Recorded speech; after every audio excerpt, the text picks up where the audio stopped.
The CEO didn't recognize him, but he'd just spent 20 minutes complaining to her about his ex-wife. Caleb Turner sat in the glass-walled conference room, watching the woman from the car walk to the head of the table. Same dark hair, same calm eyes, same hands that had gripped the steering wheel while he'd rambled about granola bars and custody schedules. She wasn't his driver. She was Avery Cole, Chief Executive Officer, the person deciding his future in the next 10 minutes. Welcome to my life, he thought. Please hit subscribe, drop a comment with your city so I can see how far this disaster has traveled, and enjoy watching me professionally implode. The rain hit Boston like it had a personal grudge. Caleb Turner stood under the broken awning of his apartment building, watching water pour through the torn canvas in a steady stream that somehow always found his shoes. His phone screen was cracked, had been for 3 months, but he could still read the notification clearly enough. Your ride has been canceled. Perfect, he muttered. Absolutely perfect.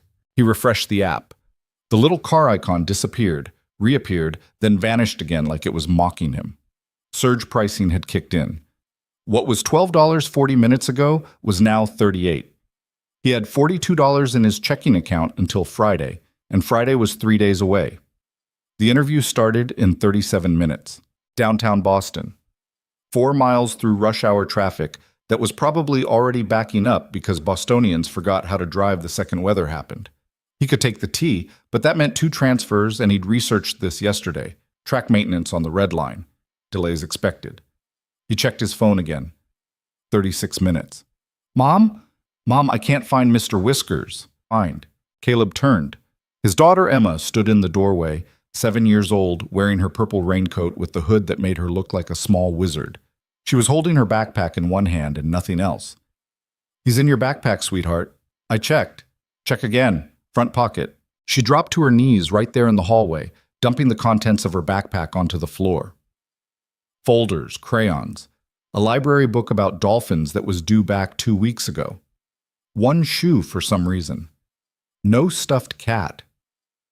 Caleb felt the pressure building behind his eyes, the kind that meant either a headache was coming or he was about to make a very poor decision. Emma, we have to go. Now. But Mr. Whiskers, we'll find him tonight, I promise. Her face crumpled. Not the full crying, she was too old for that now, or thought she was, but the horrible wobbling thing she did with her chin that was somehow worse. You promised yesterday, she said quietly.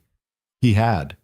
He'd promised yesterday, and the day before, and he'd get home too tired and forget, and she'd stopped reminding him because she was learning, already at 7, that sometimes promises from tired parents didn't count. The guilt sat in his chest like a stone. Tonight, he said. Tonight for real. But right now we need to move. She started shoving things back into her backpack. He checked his phone again, knowing it wouldn't help. 34 minutes. The apartment door opened behind them. Mrs. Chen from 3B, already dressed for her shift at the hospital, gave him the look. The same look he'd been getting from neighbors for 6 months. Concern mixed with something else. Judgment, maybe. Or pity. He wasn't sure which was worse. Interview? She asked. Yeah. You'll do great. The kindness in her voice made it worse somehow. He nodded, grabbed Emma's hand, and headed down the stairs 2 at a time. The building door dumped them directly into the rain. No gradual transition, just suddenly wet, the kind of cold October rain that went straight through fabric and into bones. Emma squeaked and pulled her hood tighter. Caleb's jacket, the only one he owned that was even remotely interview appropriate, was already soaking through at the shoulders. The street was chaos. Cars everywhere, none of them taxis, all of them sending up sprays of dirty water. He pulled Emma close to the building and checked his phone again. 32 minutes. The drop-off point for Emma's school was 4 blocks away. Mrs. Patterson did before-school care in her living room for 6 kids in the neighborhood, charged $20 a week, and asked no questions when parents showed up frazzled. It was the only thing making any of this remotely possible. Come on, Em. They started walking. Emma's legs were shorter. She had to jog to keep up. The rain was coming down sideways now, and his shoes, already worn through at the heel, were making a squelching sound with every step. Dad? Yeah, baby? Did you eat breakfast? He had not eaten breakfast. There'd been no time, and besides, Emma needed the cereal more than he did. I'm good. You should have a granola bar. Miss Patterson always says breakfast is important. I'll grab something after the interview. She dug into her backpack while walking, which was a disaster waiting to happen, and produced a slightly crushed granola bar in a purple wrapper. Here, she said. It's my lucky one. He stopped walking. The rain poured down. A car horn blared somewhere. Your lucky one? Yeah. I was saving it for my spelling test, but you need it more. 7 years old, already rationing luck like they were living through a war. He took the granola bar. It felt heavier than it should. Thanks, Em. Don't worry, Dad. You're going to do great. The stone in his chest got heavier. They made it to Mrs. Patterson's house with 14 minutes to spare if he ran the entire 4 miles downtown. Mrs. Patterson opened the door, already talking, pulling Emma inside, commenting on the weather, mentioning something about a field trip permission slip. Caleb heard about half of it. He kissed Emma on the forehead, promised again about Mr. Whiskers, and turned back into the rain. His phone buzzed. Another ride-share cancellation. The universe was really committed to the bit today. He started jogging, made it half a block before his shoe situation became critical. The sole on his left foot was definitely separating. He could feel it flapping. Professional. Very professional.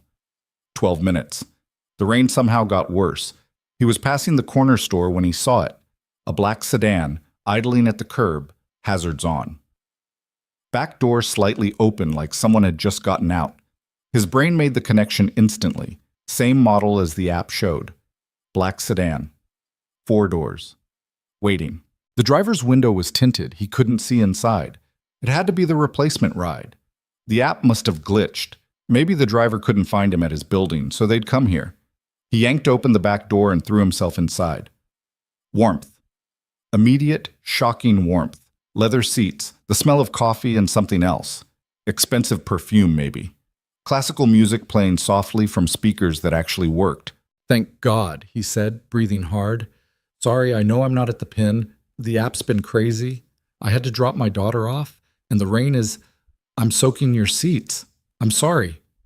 I'll pay for cleaning if that's a thing. He was dripping everywhere, creating a small puddle on what was definitely real leather. The driver didn't respond. Caleb looked up. Not a driver. A woman. Mid-30s maybe, dark hair pulled back, wearing a black coat that probably cost more than his rent. She was looking at him in the rearview mirror with an expression he couldn't quite read. You're not... he started. No, she said. Her voice was quiet, controlled. I'm not. His stomach dropped. Oh God, this isn't my ride. Apparently not. He reached for the door handle. She didn't move to stop him, but she didn't look away either. I'm so sorry. The app said there was a cancellation, and I thought, I'm completely soaked. I just got in your car without asking. I'm sorry. The rain pounded on the roof. She was still watching him in the mirror. Where are you going? She asked. What? Where's your interview? He blinked. Water dripped from his hair onto the leather. Downtown. Seaport District. But I can't... I already ruined your morning. I'm going to Seaport, she said. The silence stretched out. Rain, classical music, his heart hammering. I can't ask you to do that. You didn't ask. I offered. She put the car in drive. Caleb sat frozen in the back seat, his brain struggling to catch up with reality. This woman, this stranger whose car he'd just invaded, was actually driving him to his interview. The universe had swung from hostile to bizarre in under 60 seconds. I really am sorry, he said again. You mentioned that. She pulled into traffic smoothly, like the rain wasn't even happening. The wipers moved in perfect rhythm. Everything about the car was controlled, precise. He felt like a chaos grenade that had just rolled into someone's organized life.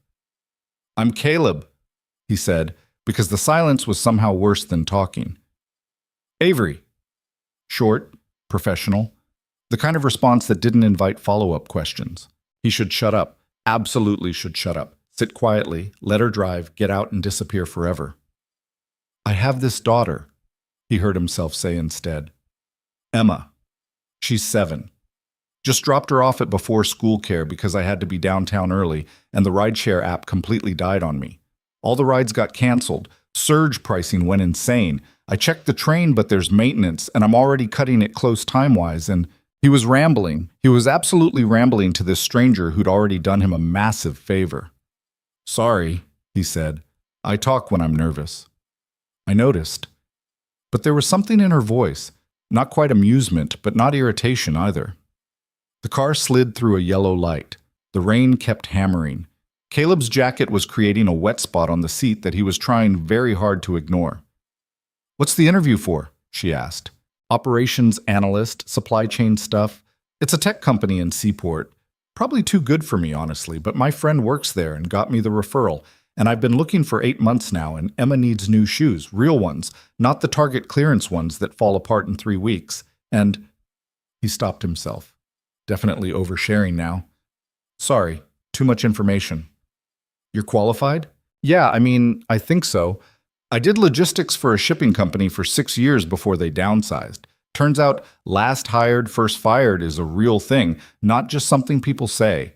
I've been doing warehouse inventory since then, which is fine. It's not enough. The pay, For Emma. The words kept coming.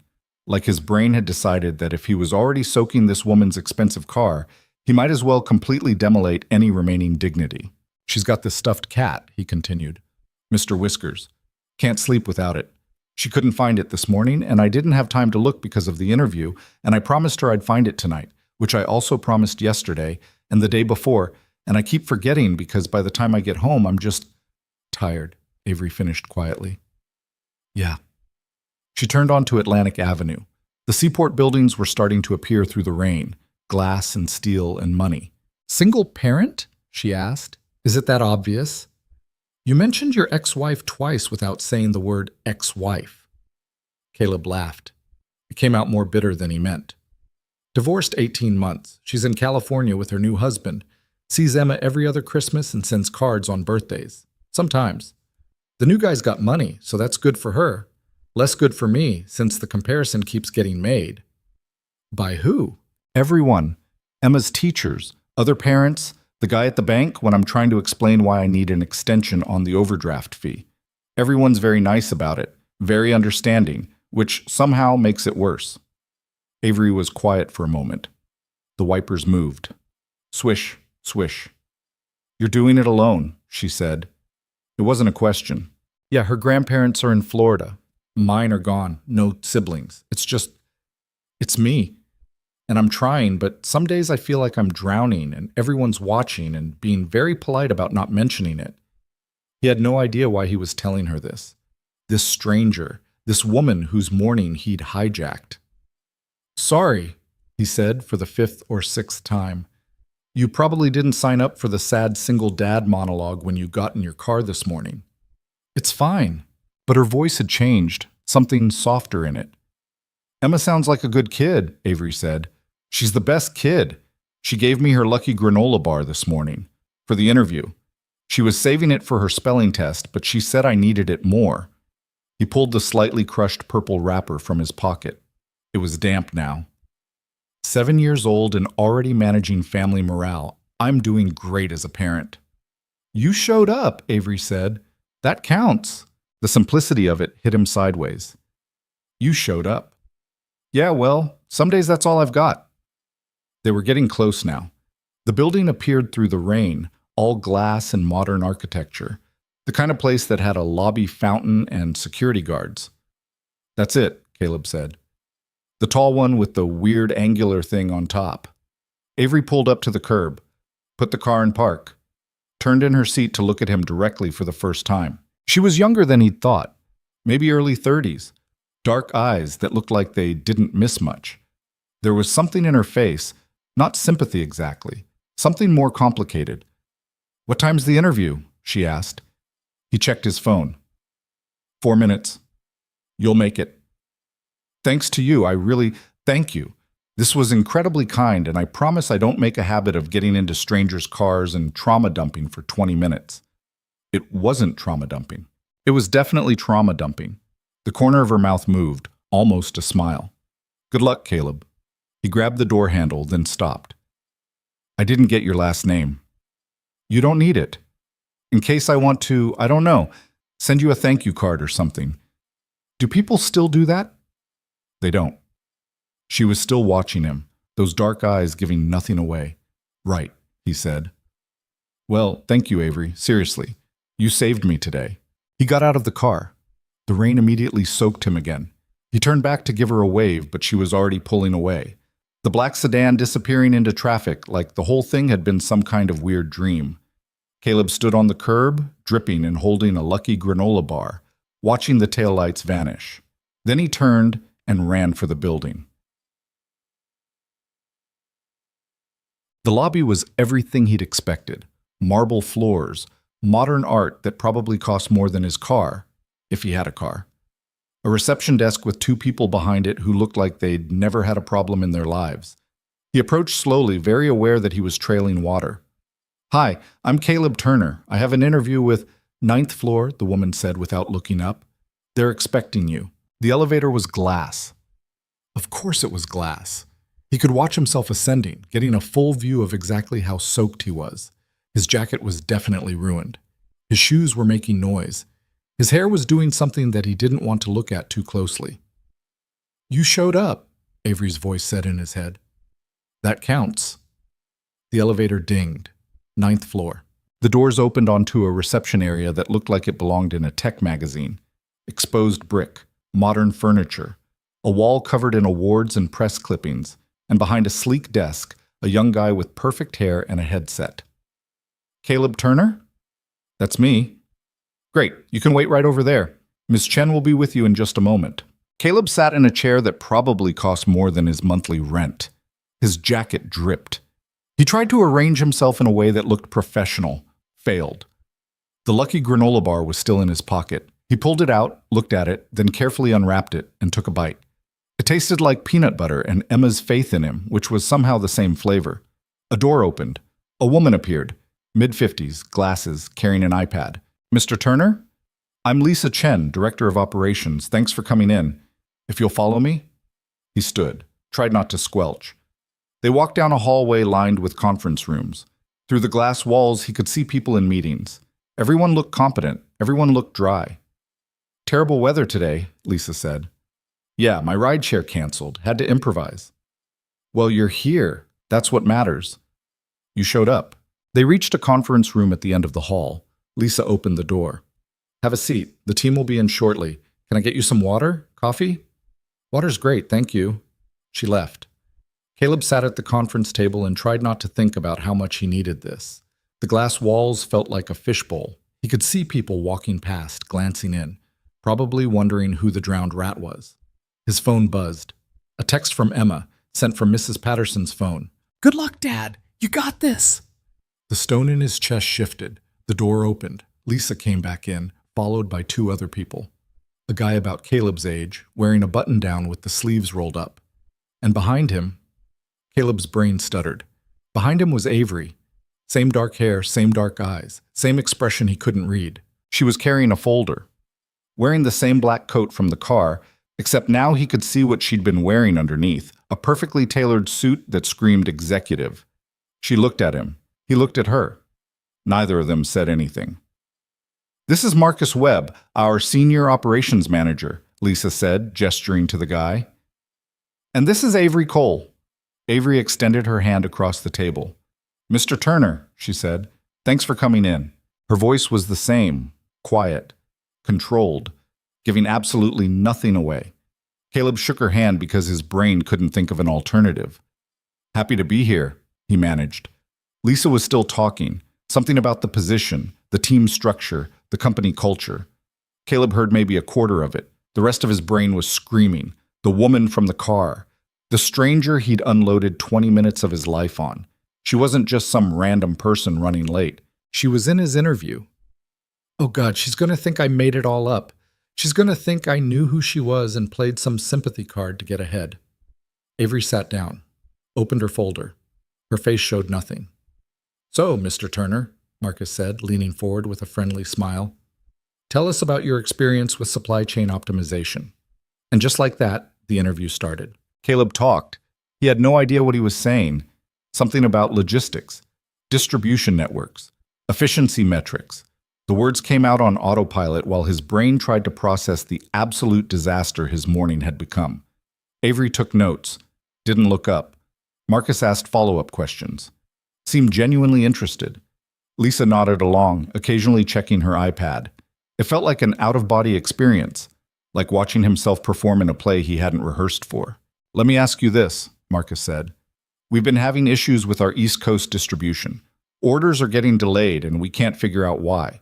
If you were coming into this situation fresh, where would you start?" Caleb's brain finally clicked back into focus. This was his world. The actual work. "First thing I'd check is your carrier contracts," he said. "A lot of companies lock into agreements without regular review. Your volume might have changed, which means your shipping tier changed, which affects priority. If you're shipping the same volume you were 2 years ago but in a lower tier now, you're getting bumped for higher tier customers during peak times." Marcus glanced at Lisa. Something passed between them. "We did have a volume drop last year," Lisa said slowly, "after the restructure." "Right. So your carrier probably downgraded you automatically and no one noticed because the contracts are complicated and the language is deliberately unclear. I'd pull your shipping manifests from the last 6 months and compare them to your contract terms. I bet you'll find delays cluster around high traffic periods, Monday mornings, Thursday afternoons, anytime the carrier is juggling priority customers." Marcus was nodding. Yeah, the delays are definitely clustered. After you identify the tier issue, you've got 2 options. Renegotiate with your current carrier from a position of knowledge or shop around. Most companies don't realize they have leverage. Carriers want to keep customers, even downgraded ones. Threaten to walk, and suddenly they find ways to improve your service level without changing your tier. He was on a roll now. This was the stuff he knew, the stuff he was actually good at. You should also audit your warehouse loading procedures. If orders are staged inefficiently, it doesn't matter what your carrier agreement says. You're creating delays before the truck even leaves. I saw it all the time at my last job. The warehouse team and the logistics team weren't talking to each other, so products were getting stored based on warehouse convenience instead of shipping frequency. "How would you fix that?" Marcus asked. "Cross-training. Get your warehouse leads in the same room as your logistics coordinators. Map out your top 50 SKUs by volume and make sure those are the easiest to access. It's not complicated, it just requires breaking down the silo." Avery was still taking notes. Her pen moved steadily across the page. "What about international shipping?" Lisa asked. "We've been expanding into Europe, and it's been a nightmare." "Customs documentation?" "Yes. How did you know?" "It's always customs documentation. Companies think they can use the same paperwork process for international that they use domestically, and it blows up in their faces. You need someone who actually understands HS codes and country-specific requirements, preferably someone who's dealt with EU regulations specifically, because they're different from UK regulations now, post-Brexit, and if you're routing through multiple countries, you're dealing with multiple sets of rules." He talked for another 10 minutes. Distribution strategies, inventory management, the importance of data integrity. All the stuff he'd been doing for years, watching other people get promoted while he stayed in place. When he finally stopped, there was a moment of silence. Marcus was grinning. "That's the most specific answer anyone's given us on the international question.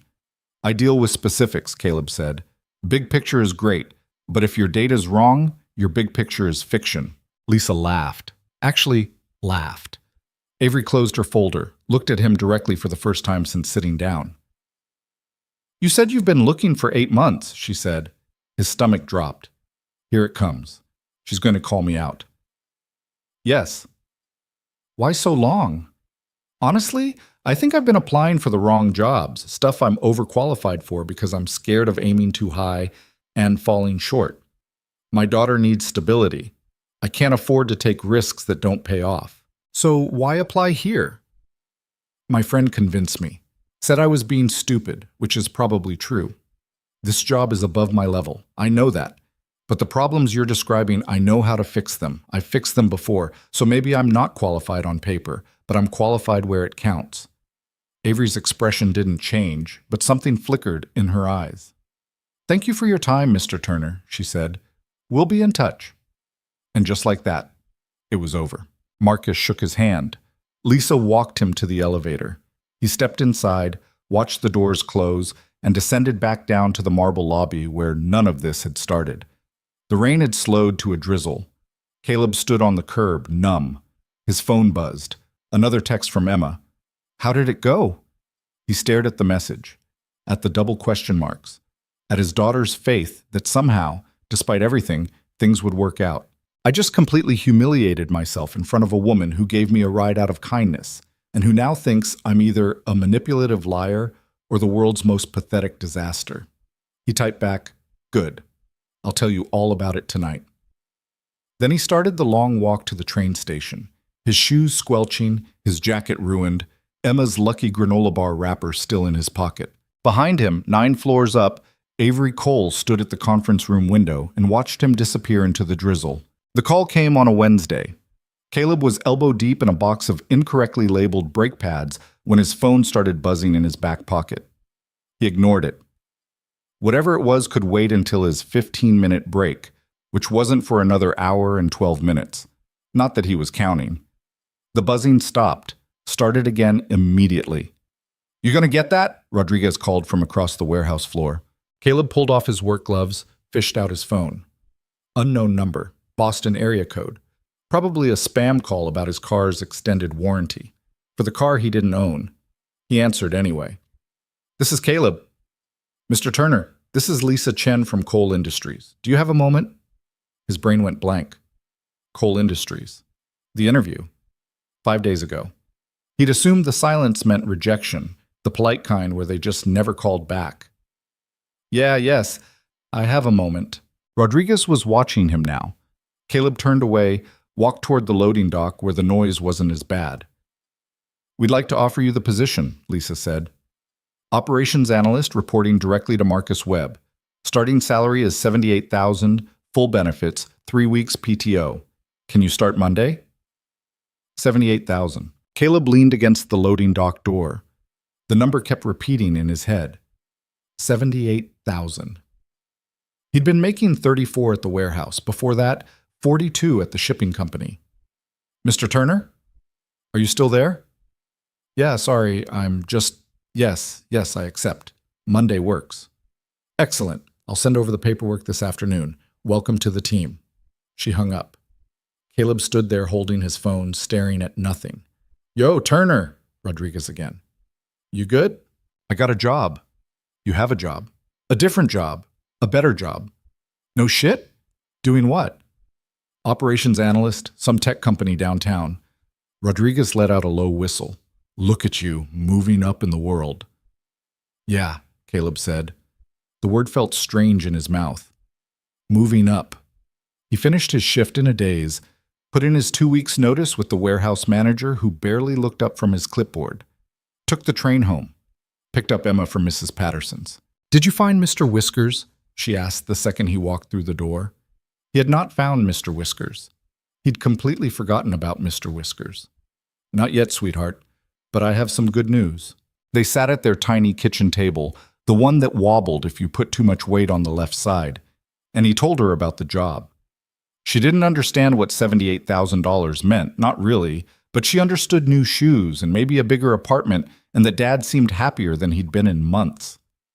Does this mean we can get pizza? She asked. Yeah, and we can get pizza. They ordered from this place down the street, ate it on paper plates because half their dishes were still packed from the last move. Emma told him about her day, something about a kid named Tyler who ate paste, and how dolphins could sleep with half their brain at a time, which she thought was cool. Caleb listened and felt the knot in his chest loosen just slightly. That night, after Emma was asleep, he pulled out his laptop and Googled Cole Industries. He'd done basic research before the interview, but now he actually read. Tech company, 15 years old, specialized in supply chain software. Revenue in the hundreds of millions.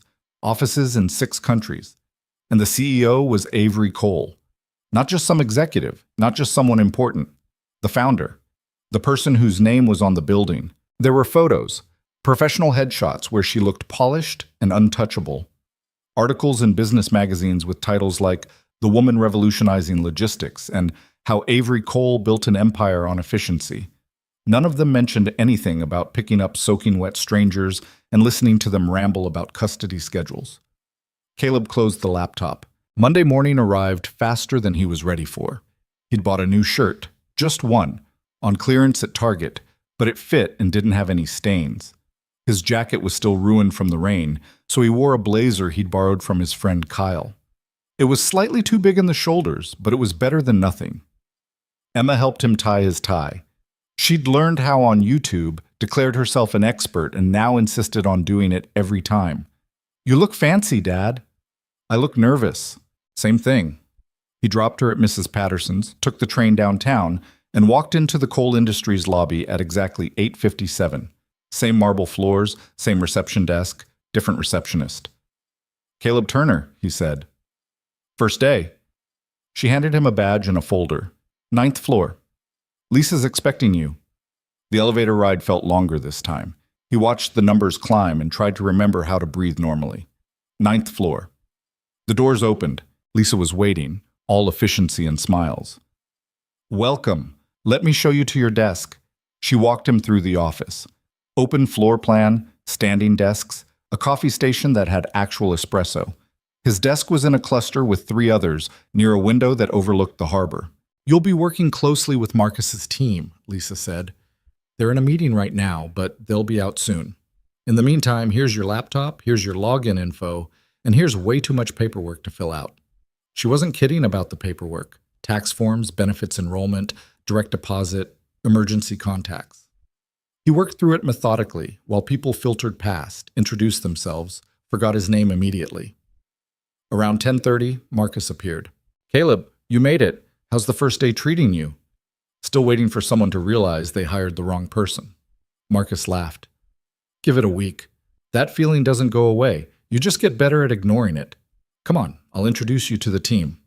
They walked to a conference room where 4 people were gathered around a laptop, arguing about a spreadsheet. "Everyone, this is Caleb Turner. He's joining us as an analyst. Caleb, this is Jen, David, Priya, and Sam." Handshakes, smiles, names he'd definitely forget by lunch. "We're just reviewing the Q3 distribution numbers," Jen said, "trying to figure out why our West Coast orders are consistently late." "Same carrier issues?" Caleb asked. "We think so, but we can't pin it down." "Can I see the data?" They made room at the table. Caleb pulled the laptop closer, started scrolling through the spreadsheet. Numbers, dates, tracking codes. It was messy. Different people had clearly been updating it with different systems. "Your data structure is inconsistent," he said after a minute. "You've got some entries using the old tracking format and some using the new one, which means your filters aren't catching everything." "We switched systems in August," David said. "Could that be it?" "Probably part of it, but look here." He pointed at a column. "These delay codes, you're categorizing them as carrier delays, but these specific codes actually indicate warehouse staging problems. The carrier's not late. You're handing them the shipment late." Silence. Priya leaned in. "How do you know that?" "The codes. See this one? W47. That's warehouse staging, not carrier pickup. Someone on your team is misreading the reports." Marcus was looking at him with an expression Caleb couldn't quite place. We've been fighting with the carrier for 2 months about this," Marcus said slowly. "It's not the carrier, it's your warehouse process. Probably the same silo issue I mentioned in the interview. Your warehouse team and logistics team aren't synced. Can you fix it?" "I can try." "Do it." And just like that, Caleb had his first project. He spent the rest of the day diving into distribution data, warehouse schedules, carrier contracts. It was the kind of detailed, methodical work that made his brain happy. Numbers didn't lie. Numbers didn't play politics. Numbers just were. By 5 o'clock, he had a preliminary analysis written up. By 6, he'd sent it to Marcus. By 6:30, Marcus had forwarded it to someone else with the subject line, "Look at this." Caleb packed up his borrowed blazer and headed for the elevator, exhausted, but in a good way. The kind of tired that came from actually using his brain instead of just moving boxes. The elevator doors opened. Avery Cole stepped out. They nearly collided. Caleb jerked back. She stopped. "Sorry," he said automatically. She was carrying a coffee and her phone, wearing a different suit but the same expression of controlled calm. "Mr. Turner." "Miss Cole." The formality felt absurd after the car ride, but what else was he supposed to do? Reference it? Pretend it never happened? "First day?" she asked. "Yeah, just finished." "How was it?" "Good. Confusing. I found a data problem." "I heard." She stepped past him into the office. Good work. And then she was gone, disappearing down the hallway before he could figure out if that was dismissal or approval. The next 2 weeks blurred together.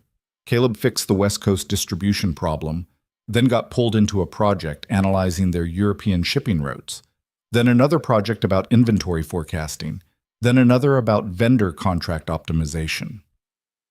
He worked late most nights, not because anyone asked him to, but because the problems were interesting and for the first time in years, people actually listened to his solutions. Emma started complaining that he was tired all the time.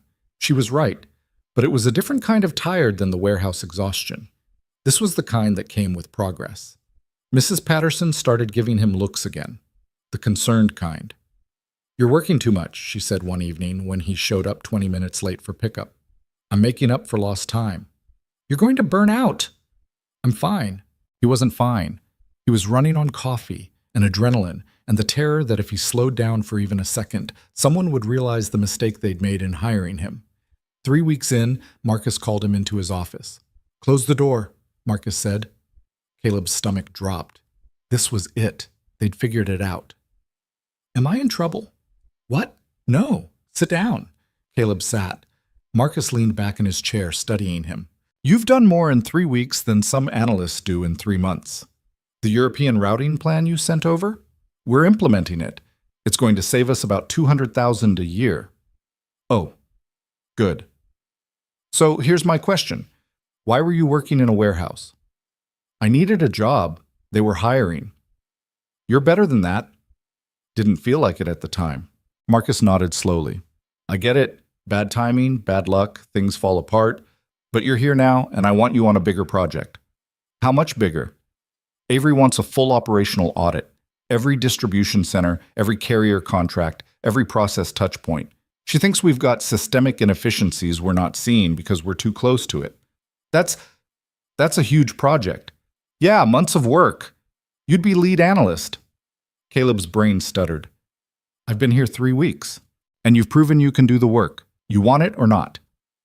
Did he want it? The question was almost funny. This was the kind of project that could define a career. The kind people put on their resumes and talked about in interviews for years. "Yes," he said, "I want it." "Good. You'll report directly to Avery on this one." The good feeling evaporated. "Directly? Problem?" "Yes." The problem was that he'd spent the last 3 weeks carefully avoiding Avery Cole. They'd passed each other in hallways exactly 4 times. Each time she'd nodded. He'd nodded. Neither of them mentioned the car ride, and now he was going to report directly to her on a months-long project. "No problem," Caleb said. "When do I start?" "Meeting's Friday, 2 o'clock. Conference room C. Bring questions." Caleb spent the next 2 days preparing. He pulled every piece of operational data he could find. Distribution reports, carrier performance metrics, warehouse efficiency scores. He built spreadsheets. He made charts. He rehearsed what he was going to say. By Friday at 1:50, he was as ready as he was going to be. Conference room C was on the executive floor. 10th floor. Caleb had never been to the 10th floor. The elevator opened onto a different world. Quieter, more space between desks, actual art on the walls. He found the conference room. Through the glass walls, he could see Avery already there, reading something on her laptop. He knocked. She looked up, gestured him in. "Mr. Turner, have a seat." He sat across from her, put his laptop on the table. His hands were sweating.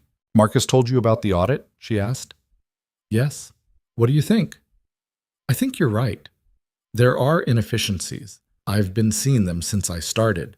Small things individually, but they add up." "Such as?" He opened his laptop, pulled up his notes. "Your carrier contracts are outdated. You're locked into rates that made sense 5 years ago but don't match your current shipping volume. Your warehouse distribution is based on geography instead of demand patterns, which means you're storing high-volume products in low-traffic warehouses. Your data systems don't talk to each other properly, so you're making decisions based on incomplete information." Avery listened without interrupting. Her face gave nothing away. "How long have you known this?" she asked when he finished. "Suspected it the first week. Confirmed it the second." "Why didn't you say anything?" "I'm the new guy. Who's going to listen to me?" "I'm listening now." The directness of it caught him off guard. "Right," he said. "Well, that's what I found." Avery closed her laptop, leaned back in her chair. "This audit is going to make people uncomfortable," she said. "You're going to be questioning processes they've been using for years, suggesting changes that make their jobs harder in the short term.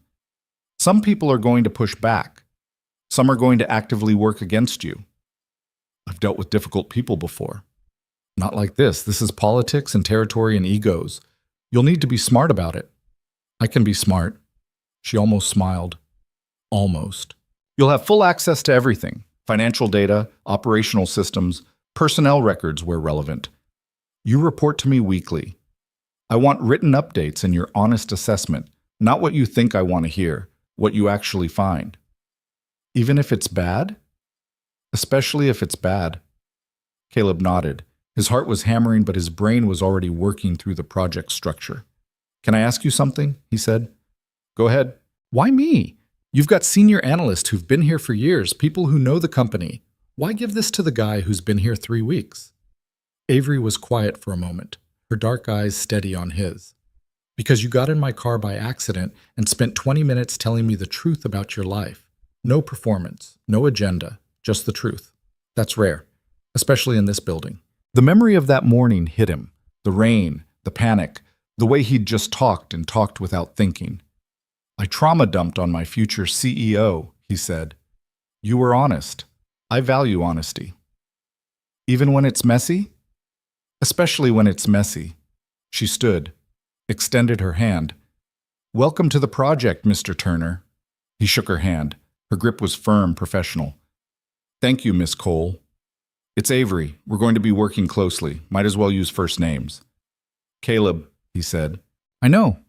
She walked him to the door, stopped just before opening it. "One more thing," she said. "Don't burn yourself out. This is a marathon, not a sprint.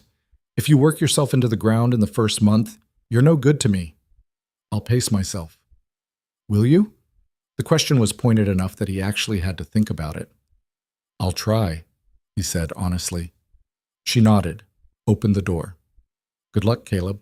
He took the elevator back down to 9, sat at his desk, and stared at his computer screen for a solid 5 minutes. Then he opened a new document and started outlining the audit structure. The next 6 weeks were intense. Caleb built a framework for analyzing every operational touchpoint. He interviewed department heads, warehouse managers, logistics coordinators. He sat in on planning meetings. He reviewed contracts that were longer than novels. Every Friday at 2, he met with Avery in Conference Room C and walked her through his findings. She asked hard questions, challenged his assumptions, pushed him to dig deeper. "You're saying the problem is the warehouse layout," she said during their 4th meeting. "But you haven't talked to the warehouse staff. You're working from reports. The reports show what people want you to see. Go to the warehouse, watch them work. Then tell me what the problem is." So he went to the warehouse, spent 3 days watching forklifts move pallets, watching workers pull orders, watching the controlled chaos of a distribution center in action. And he saw it. The thing the reports didn't show. The warehouse was laid out for maximum storage, not maximum efficiency.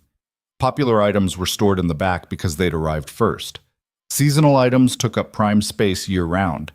The workers had developed their own workarounds, unofficial paths through the aisles, informal systems for tracking stock, because the official system didn't match reality. He came back and rewrote his entire warehouse section. Avery read it, looked up at him. "This is better," she said. "I should have done it this way from the start." "You did it the right way eventually. That's what matters." She was a strange boss, demanding but not cruel. She expected excellence, but didn't punish mistakes if you learned from them. She worked longer hours than anyone else in the building. Caleb knew because he was usually there late too, and he'd see her light on. They didn't talk about the car ride. It hung there between them, unmentioned, like a secret they were both keeping. Emma asked about work every night at dinner. "Is your boss nice?" "She's fair." "That's not the same thing." "No, it's not." He still hadn't found Mr. Whiskers. Emma had stopped asking, which was worse somehow. He was working late on a Tuesday. Everyone else had gone home, when his desk phone rang. Internal extension. "Turner." "Caleb, it's Avery. Can you come up to 10? His stomach flipped. Late-night calls to the executive floor were never good. On my way. He took the elevator up. The 10th floor was dark except for Avery's office at the end of the hall. He could see her through the glass walls silhouetted against the city lights. He knocked. She waved him in. "Close the door," she said. He closed the door. Her office was bigger than his apartment, floor-to-ceiling windows overlooking the harbor. Minimalist furniture. A desk that looked like it cost more than his car, if he had a car. Avery was standing by the window holding a glass of something amber. "Want one?" she asked. "I'm good." She gestured to the chair. He sat. "I read your carrier contract analysis," she said. "And?" "You're recommending we break contracts with 3 of our biggest carriers. The contracts are costing you millions. They're outdated, inflexible, and the carriers know it. They're not incentivized to improve because you're locked in. Breaking those contracts will cause chaos, short-term disruption, angry phone calls from people who've had relationships with those carriers for years." "Yes." "You're sure this is the right move?" He met her eyes. "Yes." She took a sip of her drink, looked out at the city. "When I started this company," she said, "I did everything myself. Sales, logistics, accounting, all of it. I worked 100-hour weeks and slept in this office more nights than I can count. And at some point, I had to start delegating, trusting other people to make decisions." She turned back to him. "That's harder than it sounds. Especially when you've built something from nothing. Every decision feels personal. Every mistake feels like your fault." "I can imagine." "Can you?" The question wasn't rhetorical. "I've never built a company," Caleb said carefully. "But I've tried to build a life for my daughter, and yeah, every mistake there feels personal too. Every time I'm late for pickup or forget something she asked for or work too much and miss her school thing, that's on me. I can't delegate that." Avery was quiet. "Your carrier recommendation," she said. "Walk me through it one more time. Why you're confident." So he did.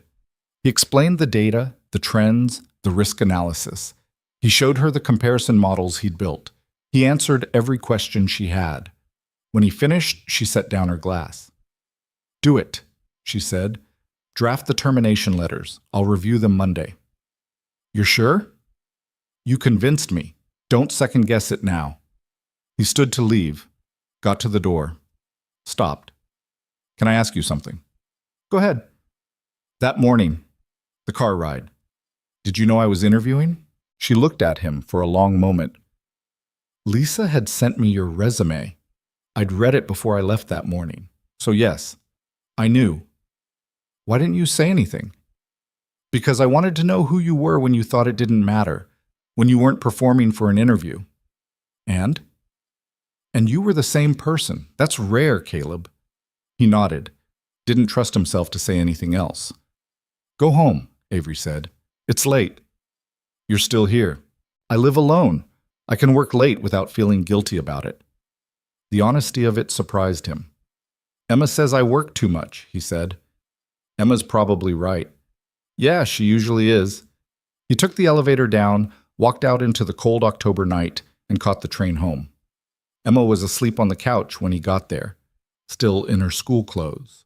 Mrs. Patterson had covered her with a blanket and left a note about dinner in the fridge. He carried Emma to bed, found Mr. Whiskers wedged behind her dresser, and tucked the stuffed cat under her arm. She stirred. "Dad?" "Yeah, baby, I'm here." "Did you eat dinner?" "Not yet." "You should eat. It's important." "I will. Go back to sleep." She was out again in seconds. Caleb stood there in her doorway, watching her breathe, and felt the familiar weight in his chest, the one that said he was failing her. Working too much, present too little, always catching up and never quite making it. But he'd found Mr. Whiskers. That had to count for something. The carrier contract terminations went through in November. Caleb had expected pushback. He got a full-scale revolt.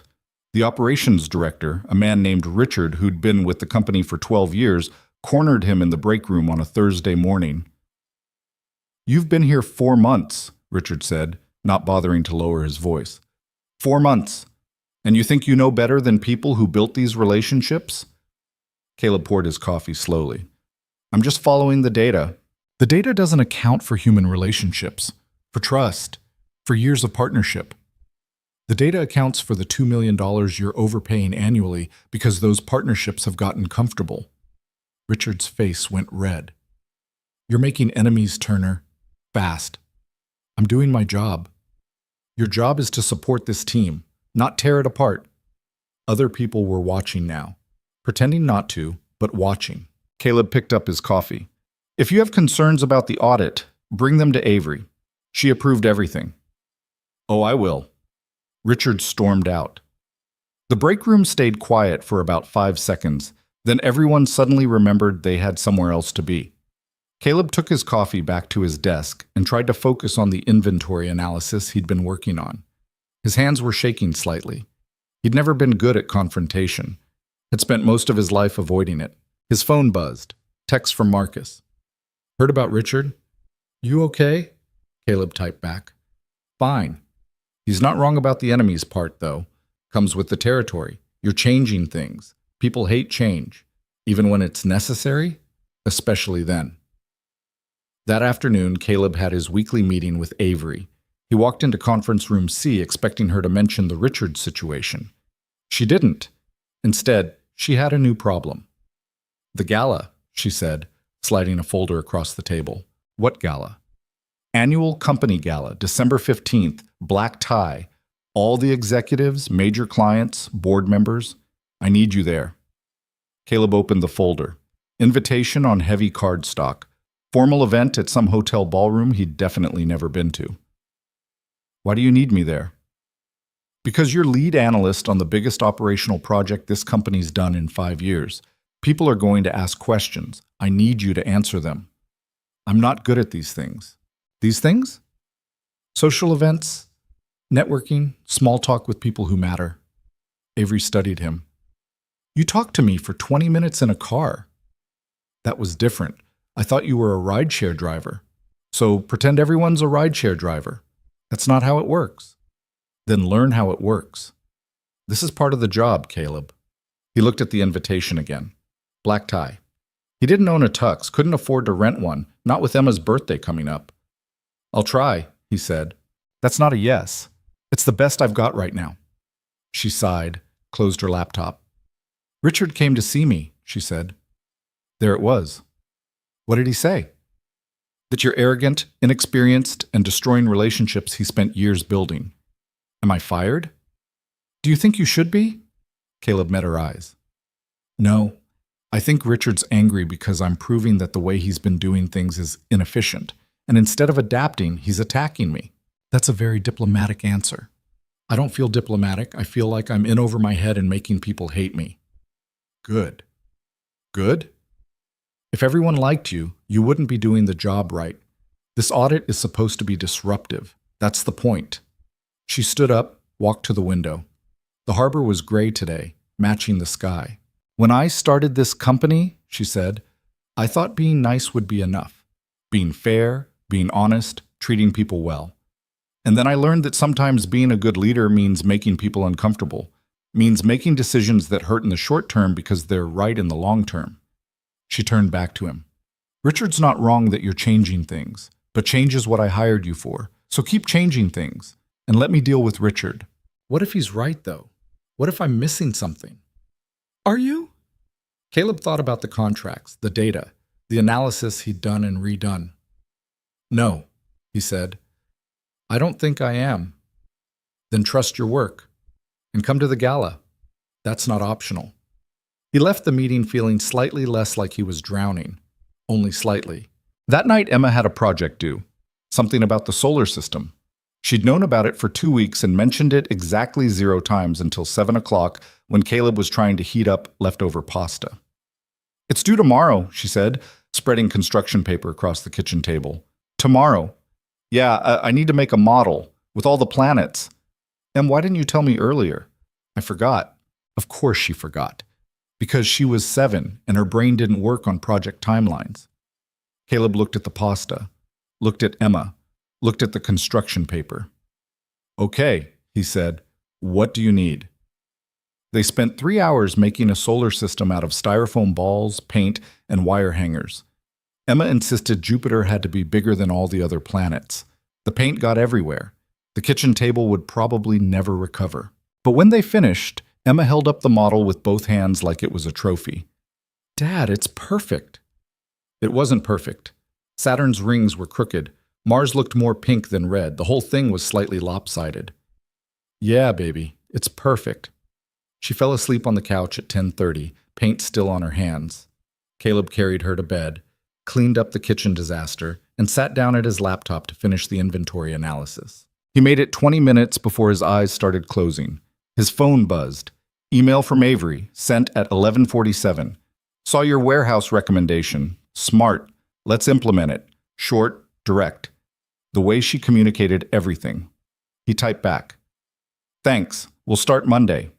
Her response came 30 seconds later. "Go to sleep. You're no good to me, exhausted." He stared at the message, wondered how she knew he was still awake. Then remembered she was probably still awake too, working in that big office with the harbor view. "You first," he typed. No response. He closed his laptop and went to bed. The weeks blurred together after that. The audit expanded. Caleb was managing 3 analysts now, coordinating with department heads, presenting findings to the executive team. He was working 60-hour weeks and still feeling behind. Emma's teacher called, said Emma was falling asleep in class, asked if everything was okay at home. "Everything's fine," Caleb lied. He cut back his hours. Made it home by 6:30 most nights. Had dinner with Emma, helped with homework, did the bedtime routine, then opened his laptop and worked until midnight. Mrs. Patterson gave him the look again. "You're going to make yourself sick," she said. "I'm fine." "You look exhausted." "It's temporary. Big project. It'll calm down." It didn't calm down. The audit revealed more problems than Caleb had anticipated. Warehouse inefficiencies, supply chain bottlenecks, data systems that didn't integrate properly. Every solution created 3 new questions. He started having dreams about spreadsheets. Woke up at 3 in the morning thinking about carrier routes. The gala invitation sat on his kitchen counter, a daily reminder of the social obligation he was dreading. 2 weeks before the event, Marcus pulled him aside. "You getting a tux?" "Working on it." Translation: "You haven't thought about it." "I've thought about it. I just haven't done anything about it." Marcus sighed. "There's a rental place in downtown Crossing. Tell them you work for Cole Industries. They'll take care of you." "I can't afford." "Company pays for it. It's a work event." "Since when?" "Since I just decided. Go get a tux, Turner, and maybe a haircut." Caleb rented the tux. Skipped the haircut because Emma said she liked his hair messy.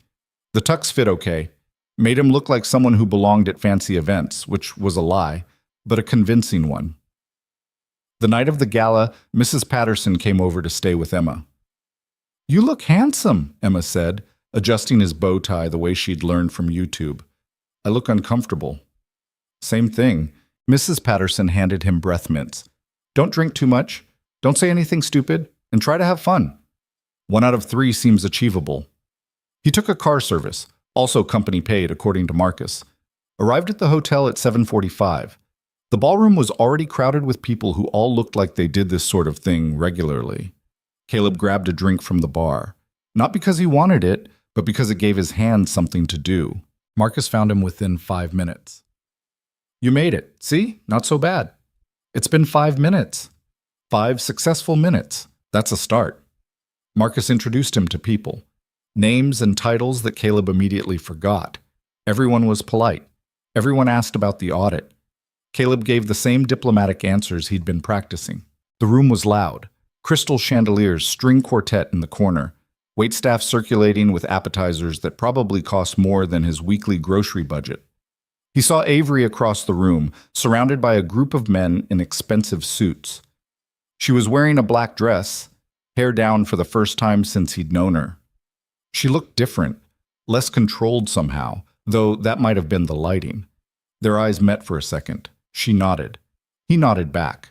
Then someone asked him another question about carrier contracts, and he lost track of where she was. Dinner was formal, assigned seating. Caleb ended up at a table with Marcus, 2 board members, and someone from the finance department. The conversation stayed safely on business topics. The food was good. He had no idea what half of it was. After dinner, the music started. People migrated to the dance floor. Caleb stayed at the table, nursing his second drink of the night, trying to calculate when he could reasonably leave without it being rude. "You're not dancing." He looked up. Avery was standing next to his chair. "I don't dance," he said. "Everyone dances at these things. It's expected." "I'm comfortable being the exception." She held out her hand.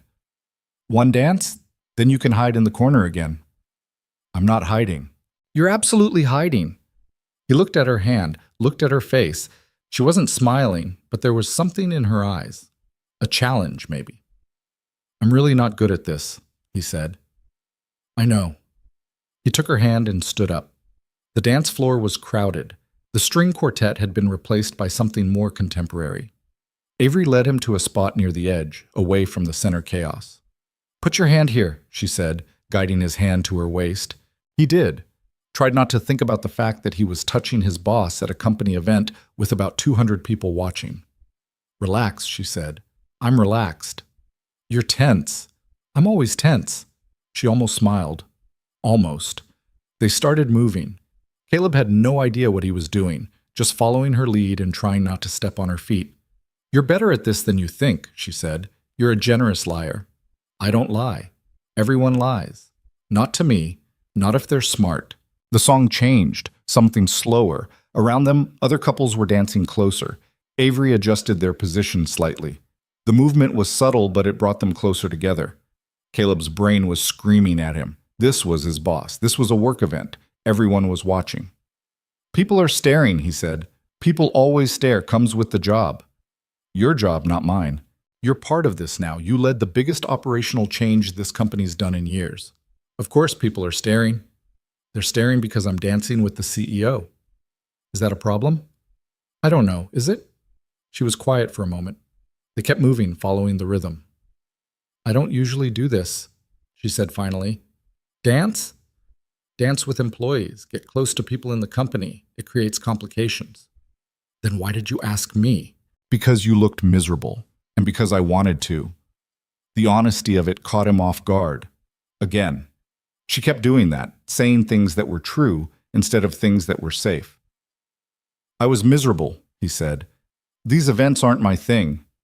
"What is your thing?" "Spreadsheets, data, problems with clear solutions." "People aren't problems with clear solutions." "I know. That's why I prefer spreadsheets." She did smile then, actually smiled. It changed her entire face. The song ended. The next one started. They should have stopped, gone back to their separate corners of the room, maintained the professional distance. They didn't. 3 more songs. Caleb stopped counting, stopped thinking about who was watching. It was just movement and music and Avery's hand in his. When they finally stopped, it was because someone interrupted. One of the board members needed to talk to Avery about something urgent. She let go of his hand. "Thank you for the dance," she said formally. "Thank you for forcing me into it." She walked away with the board member. Caleb went back to his table. Marcus was grinning. "Well," Marcus said, "that was interesting." "Shut up. I'm just saying 4 dances. People noticed. It wasn't 4. It was definitely 4. I counted." Caleb's phone buzzed. Text from Mrs. Patterson. "Emma's fine, asleep, no rush." He showed Marcus the message. "I should go anyway. Early morning tomorrow." "It's Saturday tomorrow." Even more reason to go. He found his coat, made his excuses, and left before anyone else could pull him into conversation. The December air was cold enough to clear his head. The car service dropped him home at 11:30. Mrs. Patterson was reading on the couch. "How was it?" she asked. "Tolerable." "That good, huh?" He paid her for the evening, checked on Emma, asleep, Mr. Whiskers clutched under one arm, and sat down at the kitchen table. His phone buzzed again. Email from Avery. "Thank you for coming tonight. I know it wasn't easy." He stared at the message for a long time before typing back. "Thank you for the dances. Even if everyone was watching, let them watch." He read those 3 words 5 times, tried to figure out what they meant, failed. The next week, rumors started. Caleb heard them in the break room, saw them in the looks people gave him, Turner and Cole, dancing at the gala. Very close, very familiar.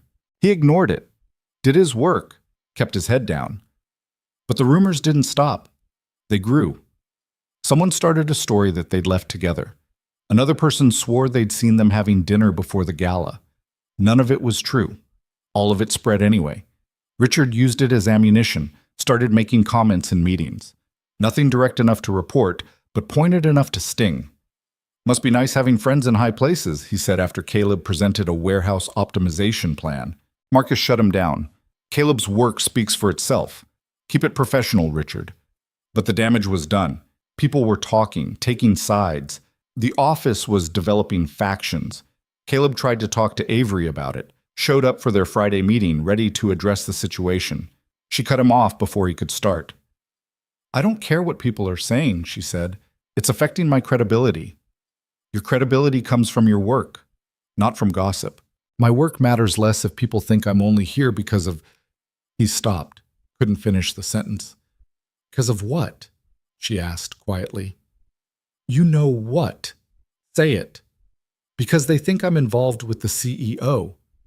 Avery's face went carefully neutral, the expression he recognized from that first car ride. Control. Distance. Are we involved? She asked. The question hung in the air between them. No, Caleb said. We're not. Then there's nothing to worry about. But her voice had changed, something colder in it. The meeting ended early. Caleb left feeling worse than when he'd arrived. That weekend, he took Emma to the aquarium. They watched penguins and touched starfish and ate overpriced pizza in the food court. Emma talked about her friends at school, about the dolphin book she'd finally returned to the library, about how she wanted to be a marine biologist when she grew up. Caleb listened and tried not to think about work. Failed. On Monday, everything shifted. Avery called an emergency executive meeting. Caleb wasn't invited. He wasn't an executive, but Marcus filled him in afterward. She's implementing all your recommendations, Marcus said. Everything, the carrier changes, the warehouse restructure, the data system overhaul, full operational transformation. When? Starting next month. She wants you to lead the implementation team. It was everything Caleb had been working toward. Months of analysis, finally put into action. What's the catch? He asked. The catch is you'll be working directly with Avery even more than you already are. Daily meetings, constant communication. You two basically joined at the hip for the next 6 months. Caleb's stomach sank. Marcus, the rumors are going to get worse. Yeah, I know. Maybe someone else should lead implementation. She specifically asked for you. Then maybe I should say no. Marcus looked at him for a long time. Can I ask you something personal? Do I have a choice? Not really. That thing at the gala, the dancing, was there something there? Caleb didn't answer right away. Couldn't. I don't know, he said finally. Maybe, for a minute. But it doesn't matter. She's my boss. I need this job. Emma needs this job. I can't risk it for something that's probably nothing anyway. Does Avery know that? I don't know what Avery knows. She's impossible to read. Marcus nodded slowly. For what it's worth, I think she likes you. The real kind of like, not the boss approves of your work kind. That makes it worse. Why? Because I can't do anything about it. My daughter comes first.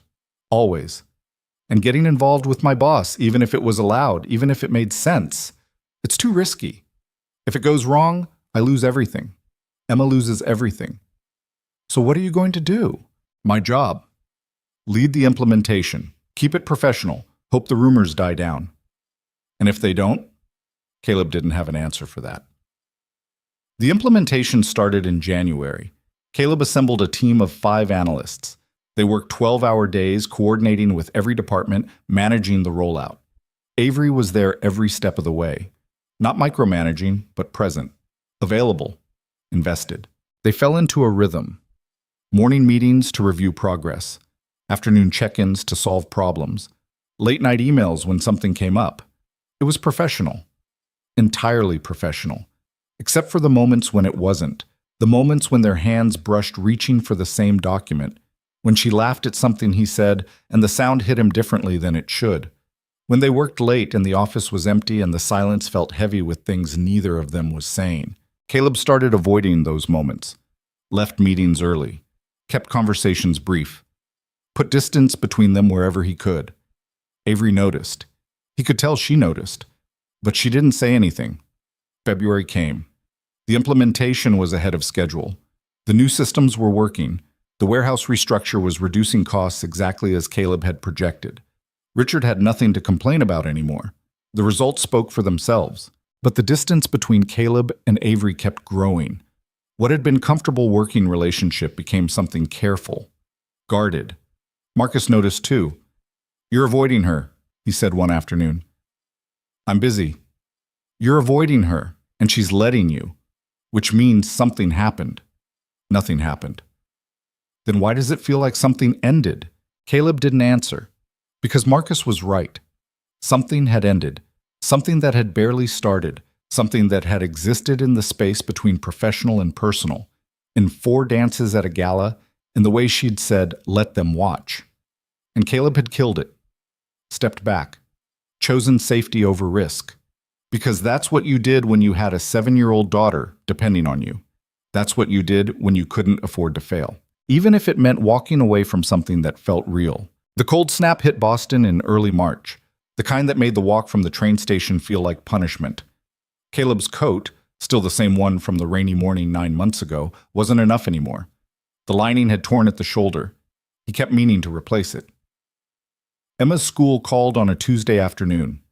He was in the middle of a meeting with the logistics team when his phone started buzzing. He ignored it the first time. The second time, he excused himself. "Mr. Turner? This is Nurse Davidson at Emma's school." His heart stopped. "What happened?" "Emma's not feeling well. She's running a fever. You'll need to come pick her up." He checked his watch. 2:15. He had another meeting at 3, a presentation to the executive team at 4:30. "I'll be there in 20 minutes. He grabbed his coat, told Marcus he had to leave, and was halfway to the elevator when Avery appeared from her office. "Everything okay?" "Emma's sick. School called." "Go. We'll reschedule." "The presentation can wait. Go." He went. The train took 15 minutes. The walk to Emma's school, another 5. By the time he got there, Emma was sitting in the nurse's office with her backpack, looking small and miserable. "Hey, baby, how you feeling?" "My head hurts, and I'm cold." He felt her forehead, definitely warm. Nurse Davidson handed him a thermometer reading, 102. "Probably just a virus, but keep an eye on it. If it goes higher, call the doctor." They took the train home. Emma leaned against him the whole way, shivering despite the heat blasting through the car. Other passengers gave them space, the way people do when a kid looks sick. Back at the apartment, Caleb set Emma up on the couch with blankets and Mr. Whiskers. Took her temperature again. 103 now. He called the pediatrician, got the nurse line, explained the symptoms. "Give her children's ibuprofen, lots of fluids. If the fever goes above 104 or she's not keeping liquids down, bring her to urgent care." He gave her the medicine, made her drink water, sat next to her on the couch while she drifted in and out of sleep. His laptop was on the kitchen table. He had work to do, reports to finish, the presentation to rebuild for whenever it got rescheduled. Emma whimpered in her sleep, reached for his hand. The laptop stayed closed. By evening, the fever was up to 104. Emma was crying, saying everything hurt. Caleb called the nurse line again. "Bring her in, just to be safe." Urgent care was crowded. They waited an hour. Emma dozed against his chest while he filled out forms with one hand. The doctor was young, efficient. Checked Emma's throat, ears, chest. "Strep throat," she said. "Pretty common this time of year. I'll prescribe antibiotics. She should start feeling better in 24 hours. Relief hit him so hard he almost laughed. They got home at 9:30. Emma took the first dose of antibiotics and fell asleep immediately. Caleb sat at the kitchen table and checked his phone. 7 missed calls from work. 12 emails. 3 texts from Marcus asking if everything was okay. Nothing from Avery. He started to type a response to Marcus, then stopped. Stared at his phone. She'd told him to go, hadn't asked questions, hadn't made him explain or justify. Just let him leave. He opened a new message to her. "Emma has strep. We're home." Sorry about the presentation. He hit send before he could overthink it. The response came 2 minutes later. "Don't apologize. Is she okay?" "Will be. Antibiotics. Just needs rest. And you?" The question caught him off guard. When was the last time someone had asked how he was doing? Really asked, not as polite conversation. Tired. But okay. Take tomorrow off. Stay with her. I can't.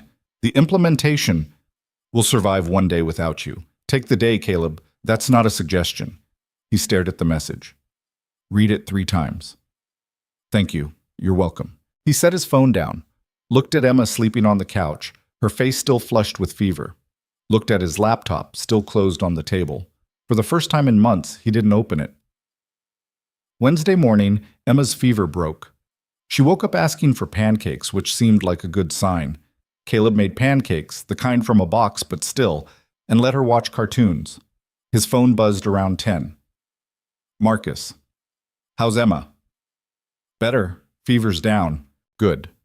Listen, about yesterday, the presentation got moved to Friday. Avery wants you to present directly to the board. Caleb read the message twice. The board? Why? Because they're impressed. The implementation numbers are better than projected. They want to hear it from you. That's huge. Yeah. So don't mess it up. Caleb spent the rest of Wednesday rebuilding his presentation while Emma napped. By Thursday, she was well enough to complain about being bored, which meant she was definitely better. Mrs. Patterson came over Thursday afternoon so Caleb could go into the office. He needed to review the presentation with Marcus, make sure everything was airtight. The office felt different when he walked in. People looked at him differently. Or maybe he was imagining it. Marcus pulled him into a conference room. Okay, let's see what you've got. Caleb ran through the presentation. Distribution cost savings, warehouse efficiency improvements, carrier contract renegotiations. The numbers were solid, better than solid. This is good, Marcus said. Really good. But you need to simplify the data slides. Board members aren't operations people. They want the headline, not the math. They spent 2 hours refining it, cutting technical details, strengthening the narrative. By the time they finished, it was after 6. You ready for this? Marcus asked. No. Good. Means you'll be sharp. Caleb packed up his laptop, started toward the elevator. Caleb? He turned. Avery was standing in her office doorway. Can I see you for a minute? His stomach did something complicated. They hadn't been alone together in weeks, not since he'd started keeping distance. He followed her into her office. She closed the door. How's Emma? She asked. Better. Back to her normal self. Good. Silence. The kind that felt heavy. I wanted to talk to you about tomorrow, Avery said. The board presentation. Marcus helped me tighten it up. I think it's ready. I'm sure it is. But that's not what I wanted to talk about. She walked to the window. The city lights were starting to come on, reflecting in the glass. The board is going to ask about you, she said. Your background, your qualifications, why I chose you for this project. Some of them already think you're too junior, that I'm showing favoritism. Are you? She turned to look at him. Am I what? Showing favoritism. Your results speak for themselves. The implementation is working. Costs are down. Efficiency is up. That's not favoritism. That's you being good at your job. But they don't see it that way. Some of them don't. Some of them see a single father with no college degree who got hired 4 months in and promoted to lead analyst within 6 months. They see someone who doesn't fit the profile. The words stung even though they were true. So what do I do? Caleb asked. You present your work. You answer their questions. You don't apologize for being there. She paused. And you don't mention the car ride. I wasn't planning to. Some of them know. Richard made sure of that. So if it comes up, be honest. Say you got in by accident. I gave you a ride. We barely spoke. Keep it simple. That's not true, though. We did speak. I told you my whole life story. They don't need to know that part. Caleb nodded. The distance between them felt physical, like there was more than just 10 feet of office separating them. Can I ask you something? He said. Go ahead. Why did you hire me? Really? After the interview, after I'd already embarrassed myself in your car. You could have picked someone safer, someone with a degree and references and no complications. Avery was quiet for a long moment. Because you were honest, she said finally, and because you saw problems no one else was seeing. And because when I asked you if you were confident in your analysis, you said yes without hesitating. Most people hedge. They protect themselves. You just told the truth. The truth can be dangerous. So can hiding from it. The words hung between them. Caleb knew they weren't just talking about work anymore. I should go, he said. Emma's with Mrs. Patterson. I need to get home. Caleb, he stopped at the door. For what it's worth, Avery said, I think you're going to do great tomorrow. Thanks. He left before the conversation could go anywhere else. Friday morning arrived cold and clear. Caleb dropped Emma at school, took the train downtown, and arrived at the office by 8. The board meeting was at 10. Marcus met him at the elevator. You look terrified. Accurate assessment. Don't be. You know this stuff better than anyone. Just talk about the work. The boardroom was on the 10th floor. Caleb had never been inside it.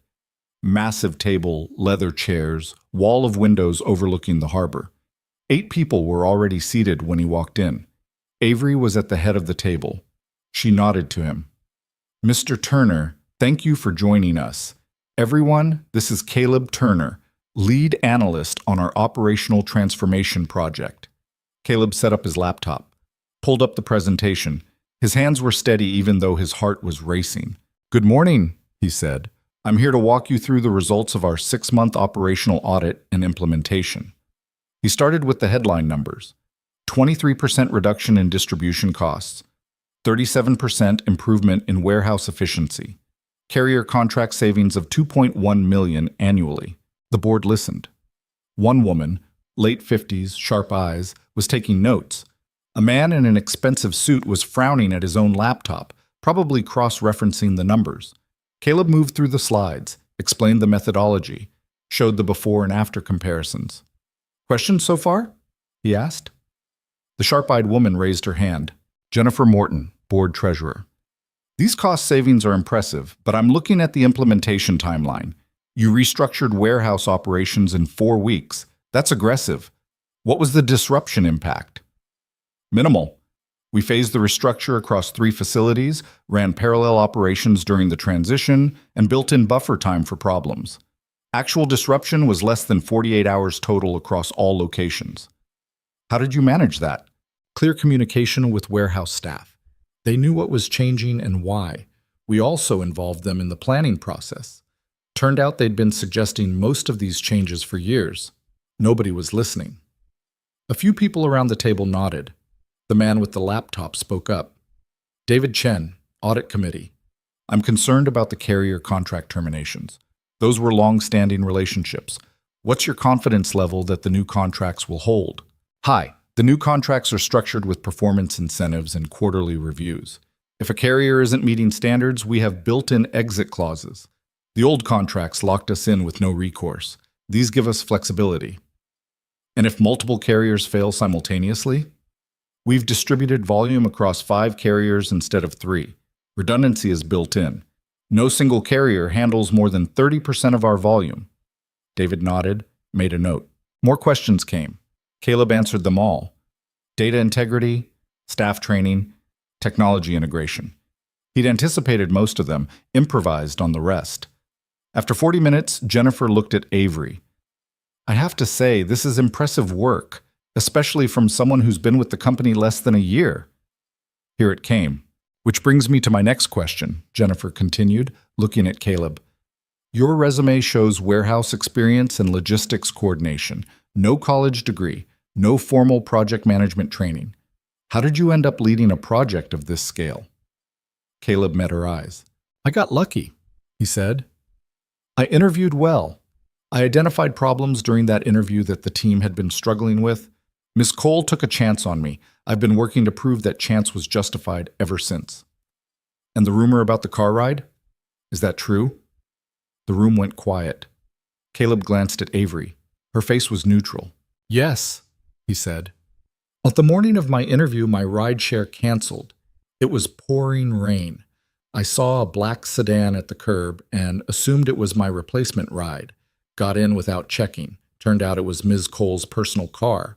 She gave me a ride to the interview anyway. I didn't realize who she was until she walked into the interview room.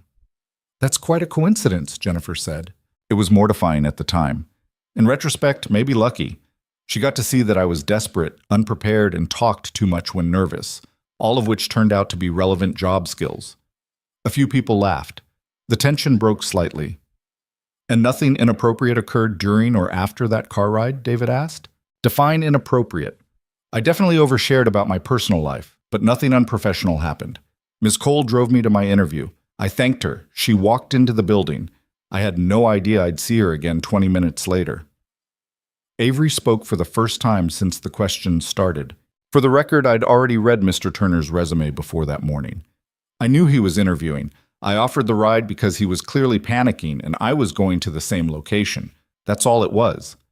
Jennifer studied them both. Fair enough, she said. Back to the numbers. The meeting continued for another 30 minutes. By the time it ended, Caleb's shirt was soaked through with sweat under his jacket. The board members filed out. Jennifer stopped next to him. Good work, Mr. Turner. Don't let the gossip get to you. Results matter more than stories. Thank you. When the room was empty except for him and Avery, he started packing up his laptop. That went well, she said. You think? Jennifer doesn't give compliments lightly, and David stopped questioning your competence after the carrier answer. He was definitely trying to trip me up. That's his job. You handled it. Caleb closed his laptop. The question about the car ride, you knew that was coming. I suspected. You could have warned me.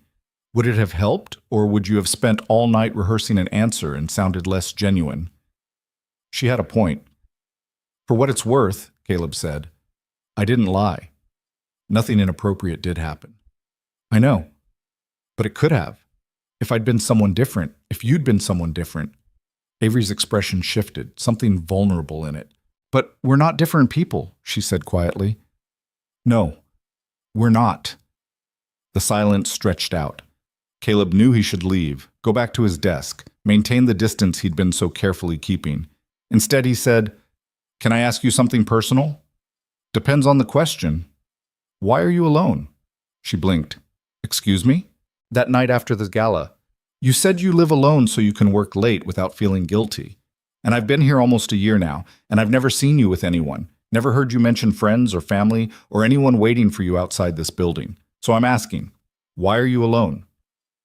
Avery walked to the window, looked out at the harbor. Because it's easier, she said. I built this company from nothing, worked 80-hour weeks for years, missed birthdays and holidays, and every normal thing people do. The few relationships I tried didn't survive it. Eventually, I stopped trying. That sounds lonely. It is, but it's also safe. I can't disappoint people who aren't there. You can't connect with them either. She turned to look at him. Is that what we've been doing? Connecting? The question was dangerous. Caleb knew it was dangerous. I don't know, he said honestly. Maybe. For a minute. Before I backed off. Why did you back off? Because I have a daughter who depends on me. Because you're my boss. Because if this goes wrong, whatever this is, I lose my job and Emma loses stability and I can't risk that. Even for something that feels real. Does it feel real to you? Yes. Which is exactly why I can't do anything about it. Avery nodded slowly. I understand that. Do you? I'm the CEO, Caleb. Every relationship I have is complicated by power dynamics and company politics, and the fact that I hold people's careers in my hands. I'm not allowed to want things that create conflicts of interest. Is that what I am? A conflict of interest? I don't know what you are. They stood there looking at each other across the boardroom, all the things they weren't saying filling the space between them. I should go, Caleb said finally. Emma gets out of school in an hour. Right, of course. He walked to the door, stopped. Avery? Yeah? Thank you for the chance, for believing I could do this, for all of it. You earned it. Maybe, but you gave it. He left before either of them could say anything else. That weekend, the weather turned brutal. Wind off the harbor, temperatures in the teens. Emma wanted to go to the park. Caleb bundled her up and they went, spent 20 minutes on the frozen playground before retreating to a coffee shop for hot chocolate. Dad? Yeah, baby? Are you happy? The question came out of nowhere. What do you mean? At work. Are you happy? Caleb thought about it, the long hours, the stress, the complicated situation with Avery. I'm good at my job, he said carefully. That makes me happy. That's not the same thing. When had his 7-year-old gotten so perceptive? You're right, he said. It's not. But right now, good at my job is enough. Mrs. Patterson says you work too much. Mrs. Patterson says a lot of things. She also says you never smile anymore, except when you're with me. Caleb set down his coffee, looked at his daughter. You make me smile because you're the best thing in my life. Always. No matter what else is happening. Even when I forget my homework? Even then. Emma took a long sip of her hot chocolate, leaving a whipped cream mustache. I think you should have more things that make you smile, she said. That night, after Emma was asleep, Caleb sat at the kitchen table and thought about what she'd said. His phone buzzed, text from a number he didn't recognize. This is Avery. I got your personal number from HR. I hope that's okay. His heart did something stupid. It's fine. Is everything okay? I've been thinking about what you said, about why I'm alone. And I wanted you to know that you're wrong about one thing. What's that? You're not a conflict of interest. You're just someone I like talking to. Someone who tells the truth. Someone who makes me remember there's more to life than this building. Caleb stared at the message. Read it 3 times. Avery, I can't. I know. You have Emma. I'm your boss. It's complicated. I'm not asking for anything. I just wanted you to know that whatever we're not doing, I'm not doing it too. He sat there for a long time, phone in his hand, trying to figure out how to respond. I need this job. Emma needs this job. I know. And if something happens between us and it goes wrong, I lose everything. I know that too. So where does that leave us? The response took a while to come. I don't know. But I'm tired of pretending I don't think about you, even if I can't do anything about it. Caleb's hands were shaking. I think about you too. This is a terrible idea.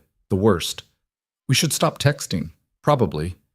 Neither of them stopped. They texted for 2 hours. About nothing important. Emma's school project, a documentary Avery had watched. The terrible coffee in the break room. Normal things. Human things. It was almost midnight when Caleb finally said goodnight. He lay in bed staring at the ceiling, knowing he'd just crossed a line. Not physically, not professionally, but emotionally. And he had no idea what came next. The texting didn't stop. It should have, but it didn't. Late nights after Emma was asleep. Early mornings before work started. Safe topics, mostly. Work problems, funny observations, the kind of conversation that lived in the space between colleagues and something else. At the office, they maintained the distance. Professional, careful.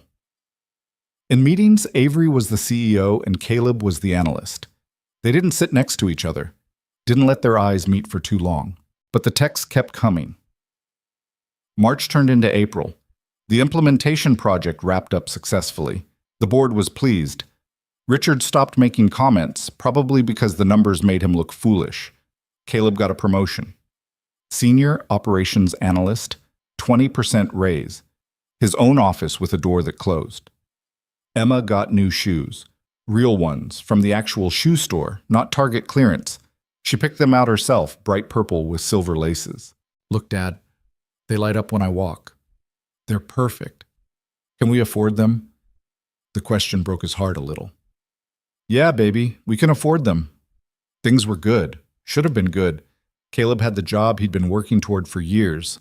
He could pay his bills without panic. Emma was happy, but something was missing. Or maybe something was there that shouldn't be, living in his phone in the form of messages from a woman he couldn't have. Marcus noticed first. You've been weird lately, he said one afternoon in May. Weird how? Distracted, checking your phone constantly, smiling at nothing. I don't smile at nothing. You smiled at your coffee this morning. It was deeply unsettling. Caleb set down his pen. Can I ask you something? Always. Have you ever wanted something you knew you couldn't have? Marcus leaned back in his chair. This is about Avery. I didn't say that. You didn't have to. I've seen the way you two don't look at each other, which is somehow more obvious than if you were looking. It's complicated. It's always complicated. That's not an excuse. She's my boss, Marcus. My boss. Even if company policy allowed it, which I'm not sure it does, it would change everything. The gossip would start again. People would say I only got promoted because of her. My credibility would be destroyed. Okay, valid concerns. Counterpoint, who cares? I care. Emma cares. This job is our stability. So you're just going to keep pretending forever? That's your plan? Caleb didn't have an answer for that. That night, Emma had a nightmare. Woke up crying about something she couldn't explain. Caleb sat with her until she fell back asleep, then went to the kitchen and stared at his phone. He opened the message thread with Avery. Their last exchange was from that afternoon. She'd sent him a photo of terrible parking job with the caption, "Someone got a license from a cereal box." He'd responded with a laughing emoji. 17 months of knowing her. One accidental car ride that changed everything. Months of working together, dancing at a gala, pulling away, texting in the spaces between, pulling all. And for what? So they could keep circling each other, wanting something neither of them could reach for? He typed a message. We need to talk. Actually talk. Not like this. The response came immediately. When? Saturday? Emma has a birthday party. I'm free from 2 to 5. Where? The rooftop, at the office. Nobody's there on weekends. I'll be there at 2. Saturday came cold and gray. Caleb dropped Emma at her friend's party, some kid from school he'd never met, parents who seemed nice enough, and took the train downtown. The office building was empty. His badge still worked. The elevator ride to the 10th floor felt longer than usual. The rooftop access was through a door he'd never used. He pushed it open and stepped out into the wind. The rooftop was bare. Just concrete, ventilation units, and a low wall around the perimeter. The city stretched out in every direction. Harbor to the east, downtown to the west. Cold and gray and real. Avery was already there, standing near the edge, wearing jeans and a jacket he'd never seen her in. She looked different out of work clothes. Younger, maybe. Or just more human. Hey, he said. Hey. They stood there awkwardly. All the easy conversation from texting had vanished in the cold air. So, Avery said, you wanted to talk. Yeah, about this. Us. Whatever this is. Okay, talk. Caleb walked to the edge, looked out at the harbor. The water was choppy, gray as the sky. I can't keep doing this, he said. The texting, the not looking at each other, the pretending nothing's happening when something clearly is. What do you want me to say, Caleb? I don't know, something honest. Something that isn't us dancing around it. Avery was quiet for a moment. When she spoke, her voice was different, raw. You want honest? Fine. I think about you constantly. I look for you in meetings. I read your reports twice because the first time I'm too distracted by the fact that you wrote them. I check my phone at midnight, hoping you texted. And I hate it because I've spent 15 years building this company and I've never let anyone get close enough to distract me, and now you're here and I don't know what to do about it. The words hit him like cold water. Avery, you asked for honest. I'm being honest. I like you. Not as an employee, not as a colleague, as a person. As someone who makes me laugh and challenges me and sees me as something other than the CEO. And it's terrifying because I don't do this. I don't let people in. I don't risk losing control. So what do we do? She turned to face him. We do nothing. You have Emma. I have the company. The risks are too high. We both know that. So we do what we've been doing. We keep our distance. We stay professional. Eventually it fades. Does it? Does this kind of thing fade? I don't know. I've never felt this kind of thing before. Caleb closed his eyes. The wind was sharp enough to hurt. I can't give you what you deserve, he said. I can barely manage Emma and work. I forget things. I'm late for everything. I live in a tiny apartment with broken furniture, and I still can't find that stupid stuffed cat half the time, even though I know where it is. I'm a disaster. You're not a disaster. I am, and you're you. You built a company. You run everything perfectly. You deserve someone who has their life together. I don't want someone perfect, Avery said quietly. I've had perfect. Perfect is boring. Perfect doesn't get in the wrong car and ramble about granola bars and make me remember what it's like to talk to someone real. But Emma is the most important thing in your life. I know. And I would never ask you to choose between her and anything else. But Caleb, you're allowed to want things for yourself too. Am I? Because I've spent 8 years putting her first, making every decision based on what's safest for her. And it's been the right choice. But now I'm standing here with you, and I want something I can't have, and I don't know how to make that fit. Avery stepped closer, close enough that he could see the way the wind was pulling strands of hair from her ponytail. What if you could have it? She asked. What if we figured out a way that didn't risk everything? There isn't a way. You're my boss. The power dynamic alone, so I stop being your boss. You report to Marcus instead. We keep things quiet until we know if this is real or just whatever this is. The board will still find out. People will still talk. Let them. You said yourself your work speaks for itself. You earned your promotion. You earned your office. You earned every opportunity I gave you. Anyone who says different is wrong. Caleb wanted to believe her. Wanted it so badly it hurt. And if it doesn't work, he asked, if we try this and it falls apart, I still have to see you every day. Still have to work here, still have to... Then we handle it like adults. But Caleb, I've spent 15 years protecting myself from risk, building walls, staying safe. And I'm tired. I'm so tired of being alone in that big office, working late because there's nothing to go home to. I'm not a solution to your loneliness. I'm not asking you to be. I'm asking if you want to try. Carefully, slowly. With Emma first. Always. But try. The wind picked up. Somewhere below, a car horn blared. I'm scared, Caleb said. I'm scared of losing my job. Of Emma getting hurt if this goes wrong. Of wanting something and having it destroy what I've built. I'm scared too. Of being hurt. Of losing control. Of wanting something and having it disappoint me the way everything else has.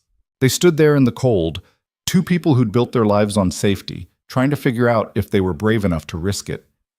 If we do this, Caleb said slowly, it has to be on Emma's timeline, not ours. If she's not ready, if it's too much, then we wait, or we stop. She comes first. And work stays separate. No special treatment, no favoritism. You already report to Marcus. I'll make it official. And if people talk, they're already talking. Let them. Caleb looked at her. Really looked. At the woman who'd given him a ride in the rain, who'd hired him anyway, who'd pushed him to be better and believed in him when he didn't believe in himself. I want to try, he said. I'm terrified. But I want to try. Avery smiled. Actually smiled, the kind that changed her whole face. Okay, she said. So we try. Where do we even start? Dinner, next weekend, just us. Somewhere nobody from work goes. That's a date. Yes, that's the idea. Caleb laughed. The sound surprised him. I haven't been on a date in 3 years. I haven't been on one in 6.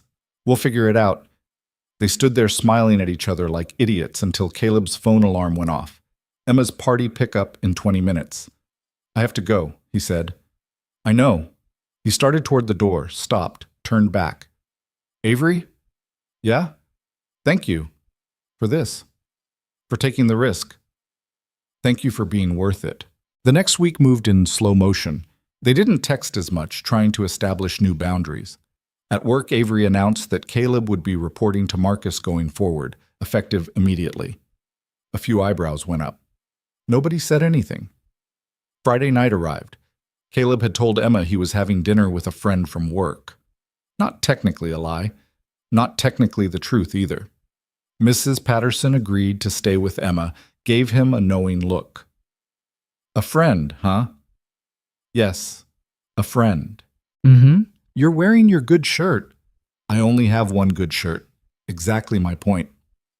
The restaurant was small, tucked into a neighborhood Caleb had never been to. Avery had picked it. She was already there when he arrived, sitting at a corner table, looking nervous. Hi, he said. Hi, you found it okay? GPS is a miracle. They ordered wine, looked at menus, made awkward small talk about the weather. This is weird, right? Caleb said. We text all the time and now we're sitting here like strangers. Very weird. Should we just, I don't know, talk like we normally do? We don't normally do this in person. Fair point. The wine arrived. They both drank too fast. Tell me something I don't know about you, Avery said. Like what? Anything. Something real. Caleb thought about it. I'm afraid of birds, he said. Birds? Yeah, the way they move. It's unpredictable. Freaks me out. Avery laughed. Actually laughed. That's the most random thing I've ever heard. Your turn. Tell me something. She was quiet for a moment. I don't know how to be close to people, she said. I mean, I know how in theory, but in practice, I panic. Start finding reasons to pull away before they can leave first. Is that what you're doing now? Finding reasons? I'm trying not to. They talked through dinner. About Emma, about Avery's college years, about the terrifying feeling of wanting something you weren't sure you deserved. The restaurant emptied around them. They ordered dessert just to stay longer. I should go, Caleb said finally. Mrs. Patterson charges by the hour after midnight. Cinderella rules. Exactly. Outside, the spring air was almost warm. They stood on the sidewalk, neither quite ready to leave. Can I see you again? Avery asked. Like this, outside work. Yeah, I'd like that. When? I have Emma next weekend, but the weekend after. It's a date. They said goodnight. No kiss, no touching, just a look that promised something neither of them was quite ready to name yet. Caleb took the train home feeling lighter than he had in months. The weeks unfolded slowly. Dinners every other weekend, careful conversations, learning each other outside the office context.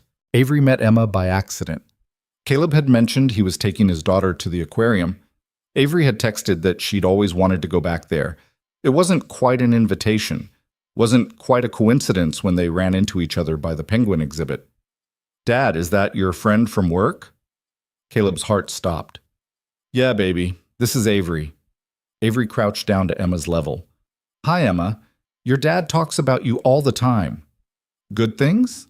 The best things. He says you're really smart and that you know everything about dolphins. Emma's face lit up. They spent 2 hours at the aquarium, Emma chattering about marine biology, Avery asking questions, Caleb watching them interact and feeling something crack open in his chest. After, Emma fell asleep on the train home. Caleb carried her the 3 blocks from the station.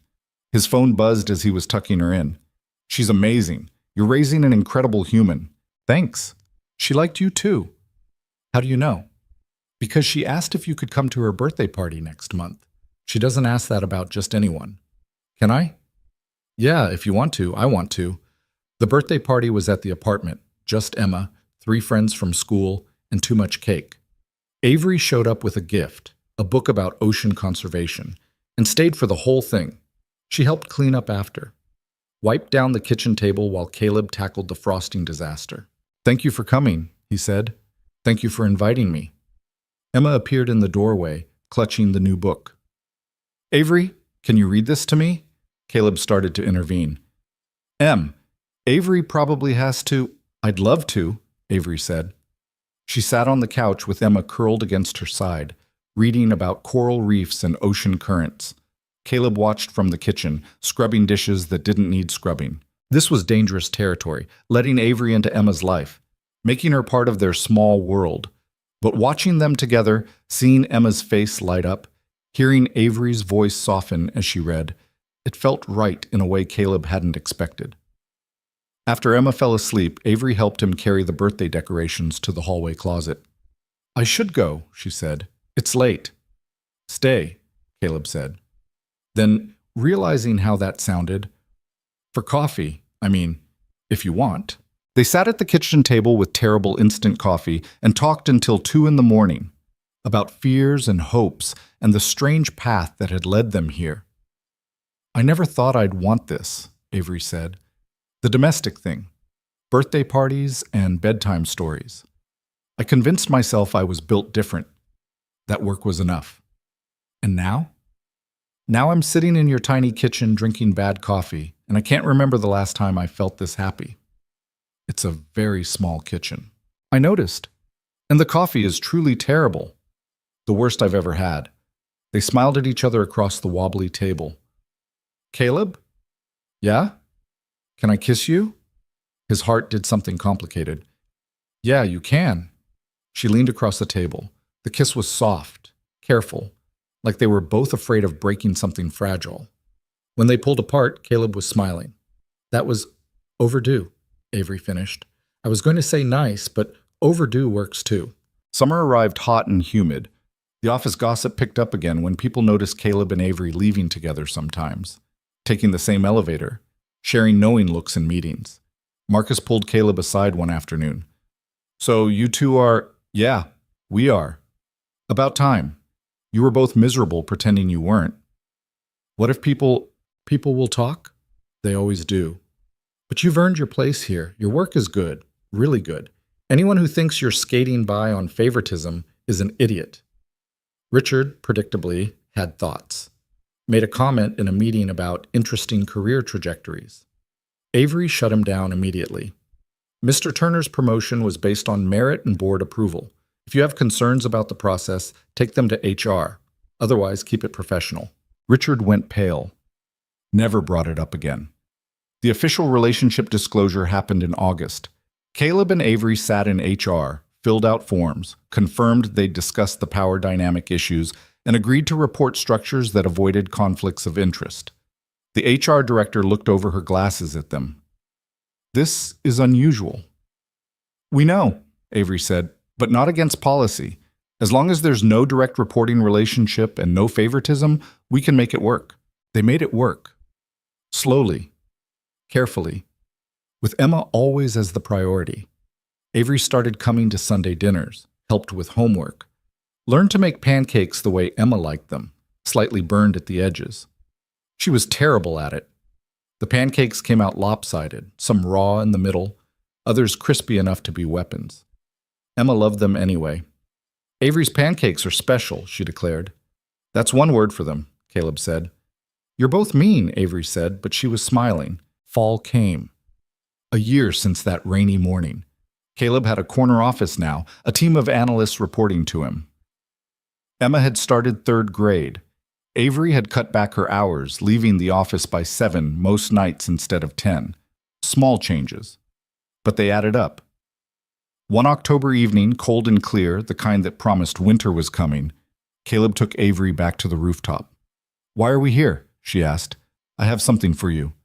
He pulled out a small box. Avery's eyes went wide. "Caleb, if you're proposing—" "I'm not. Open it." Inside were silver earrings shaped like autumn leaves. "I don't understand," Avery said. "The car ride. That morning. It was raining, October, leaves everywhere.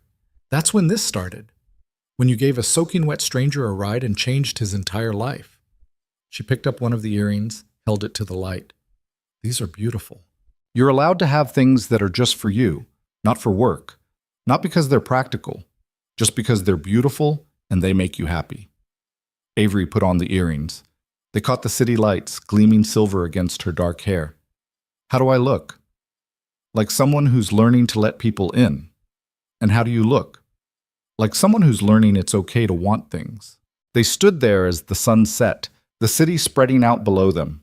A year ago, Caleb had been desperate, drowning, barely keeping his head above water. Now he had a career he loved, a daughter who was thriving, and a woman who saw him as something more than just another employee. "Can I tell you something?" Avery said. "Always." "That morning in the car, when you got in by accident, I almost told you to get out. I almost said you had the wrong car and drove away." "Why didn't you?" "Because you looked terrified, and because something in me recognized something in you. I don't know what it was. Desperation, maybe. Or honesty. Or just humanity. But I saw it and I couldn't turn away." "I'm glad you didn't." "Me too." Down on the street, evening traffic was building. People heading home after long days, lives intersecting and separating in the normal chaos of a city. Caleb's phone buzzed. Text from Emma. "Mrs. Patterson made meatloaf. It's bad. Come save me." He showed Avery. She laughed.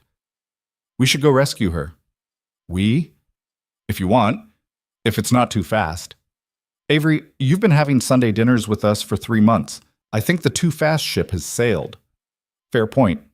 They took the elevator down together, walked out into the October evening. The air was cold enough to see their breath. "Hey, Caleb." "Yeah?" "Thank you. For getting in my car, for being honest, for letting me be part of this. Thank you for giving me the ride, for taking a chance on the disaster in the borrowed blazer." "You weren't a disaster." "I was absolutely a disaster." "Okay, yes, you were. But you were my disaster. They walked to the train station hand in hand, rode to Caleb's neighborhood, climbed the stairs to the apartment where Emma was waiting. Mrs. Patterson opened the door, took one look at them, and smiled. "About time," she said. "Emma, your father's home." And he brought Avery. Emma appeared, launched herself at Caleb, then immediately turned to Avery. "Did you see the meatloaf? It's so bad." "I heard. Maybe we should order pizza instead." "Can we get extra cheese?" "Obviously." They ordered pizza, ate it on paper plates at the wobbly kitchen table. Emma talked about her day, about the boy in her class who still ate paste, about how she'd decided she wanted to study oceanography in college. "That's 8 years away," Caleb said. "I know, but it's good to plan ahead." After dinner, Emma asked Avery to read to her. They curled up on the couch with the ocean conservation book while Caleb cleaned up. He watched them from the kitchen, Emma's head on Avery's shoulder, Avery's arm around Emma's back, the two people who'd somehow become his whole world. Later, after Emma was asleep, Caleb walked Avery down to the street. "You don't have to go," he said. "You could stay, if you wanted." "Is Emma ready for that?" "I don't know. Maybe we should ask her." Revolutionary concept, communication. I'm trying this new thing where I'm honest about what I want instead of pretending I don't want anything. How's that working out? Terrifying, but good. Avery kissed him, longer this time, deeper. When they pulled apart, they were both smiling. "I'll stay next time," she said.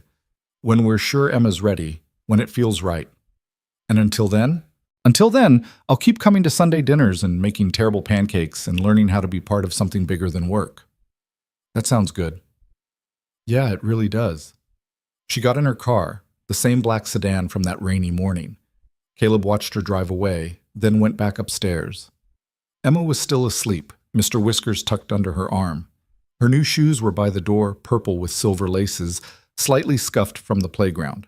Caleb sat at the kitchen table and opened his laptop. Not to work, just to look at the calendar. 1 year ago, he'd been drowning, working a warehouse job, barely making rent, watching Emma grow up in the spaces between panic attacks about money. Now he had a career, a team, a woman who made him believe he deserved good things. It wasn't perfect. Emma still had bad dreams sometimes. Work was still stressful. The apartment was still too small and the table still wobbled. But it was theirs, built on honesty and risk and the kind of luck that came from getting in the wrong car on a rainy morning. His phone buzzed. Text from Avery. Made it home. "Thank you for tonight. Thank you for terrible pancakes and ocean books and everything else. Everything else is my favorite part. Mine too."